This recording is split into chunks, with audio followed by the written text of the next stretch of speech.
So, Lucia, can you talk about the life right now you have with the pandemic going around? Well, first of all, I'm also in a lockdown. The lockdown is that I cannot go home.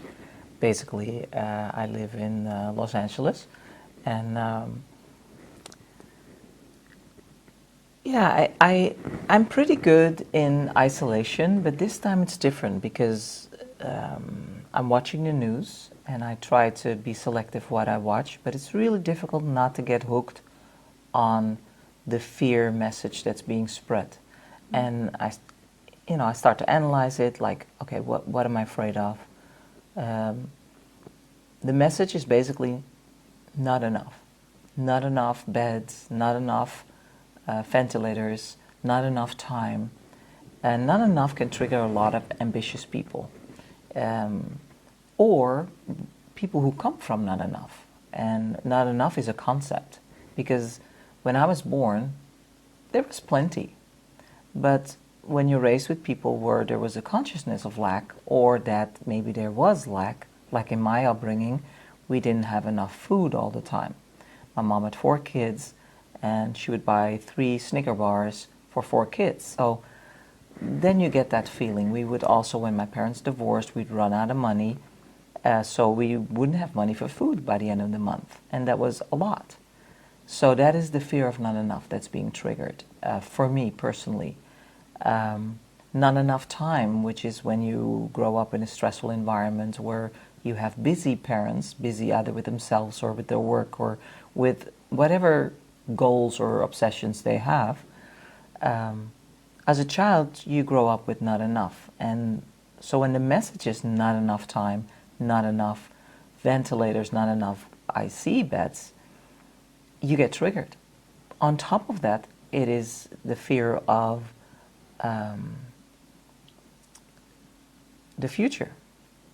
So when we have visions or dreams, or when we find our sense of purpose in a job, career, and there's nothing right now, there's a identity loss and a kind of a security that falls away. On top of that, there is your social contacts. You're isolated with your family or loved ones or people that you're with. So that's another shift we're making. And then there is the third pillar of life, I almost want to call it, is your health. So all three are uncertain at this time. So most people are scared. However, spiritual people or aware people, people with a faith, are being challenged to strengthen their faith. People without a faith are being challenged to get one. And in a time of this type of fear, it's difficult to develop faith in something you don't believe in. Because we believe in wealth, we believe in money, careers, and future. And right now, there's none. So it is at the same time an opportunity for us to look at what is real and what is security. And is there a future? And was there a future, or was it just an illusion? Because if one virus can actually stop the world and stop everything in the world, we have to look at ourselves and think, wow, that's how vulnerable we are. Is there also maybe a sense of positiveness that we can take from standing still in a world? Well, there is an up to every down, and there's another side of a medal in every disaster. This is definitely one of the biggest challenges I've had in this lifetime, when it comes down to isolation, career, social contacts. And I think most of my generation and your generation, some older people have had World War II that might be triggered in these times of lack. Yeah, well, there's not lack yet, but the future might give us lack. We don't know yet. Yeah, but a lack of freedom, perhaps. Yes. Going outside, almost people are scared. I've noticed it when I go to the grocery store, And there's a rule, of course, of having 1.5 meters distance from each other, which is very good. But there is a fear in everybody's eyes of going outside and going home as quickly as possible, because the fear of being infected. Yeah. Going we have outside. to see, we're being told that every other individual could infect you with something that could make you sick and possibly could kill you. So all of a sudden, everyone around you is a threat. So it's normal that people walk in the grocery store and when they see another person think, there is a possible threat.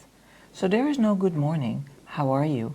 How are you dealing with all this? There's like, there's a possible threat, there's a possible threat, there's a possible threat. So there is a fear among the people in the atmosphere. Well, there's a fear created also. Yeah. Because there is not necessarily a possible threat with the next person, but we're being told that there is. So just to make sure, it's not being said that there is. It's not being said that it's going to kill you or make you sick, but it could. Mm-hmm. So then it's up to us to not associate 1.5 meters or 6 feet with possible death or suffering, but just a new rule. So what can people take from this, from your advice right now, to change their attitude to a positive attitude while still being safe in their surroundings? Well, I can only say what I try to apply is, okay, what am I fearing? And why am I fearing death or illness? I personally associate fear when I used to compete. I was in fear all the time. And heightened awareness because of the fear. I was aware what I ate, how much I slept, what I did today. So fear was familiar to me. And then when I start to analyze fear, I asked myself, what am I fearing? Yeah. I feared losing. Why did I fear losing? It's part of the game. Well, that was humiliation and pain. So I thought, okay, but it's part of the game. So is suffering and dying. We just didn't anticipate it to happen this way, that we would be confronted globally. And so fast. Yeah, so fast. Yeah. But people die of heart attacks every time and people get cancer every day. And we're Sure. always in shock. Why me and why now? Young people die or get diagnosed with terminal illnesses all the time, every day. Yeah. So now we're all, the whole world, confronted with suffering and dying. And not just that, we're immobilized. Our Prime Minister of the Netherlands, Yes. what did he say about the pandemic being the worst of its kind outside of wartime? He said that the Prime Minister, Rutte, basically said, we as a country have survived World War I, II, and this is something of that caliber that we will overcome together. And we are being called forth to bring forth courage within this challenging time. Yeah. And what is courage? Courage, to me, is feeling fear and showing up anyway. We are being asked to unite. We are being asked to create lemons out of lemonade. The fear, the paralyzing fear, is not doing anybody any good, including ourselves. And it's a process. First we're paralyzed, and now people start to move. They create films like we're making one. They're joking around it. They're trying to make light of it in a horrible situation where thousands, or if not millions, of people are or will be dying. Can this pandemic still bring awareness, you think, to the globe, to the people, in perhaps changing their ways? Well, there's people that have been in prison that have used visualization. There's people that have been in the Second World War that have been hiding from the Germans, that learned how to live in a small space without anybody finding out that they were there. They had to be quiet. However, they had to do it.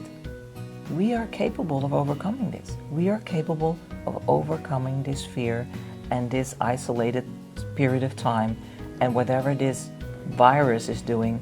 And we also are empowered to look at what we feed our mind.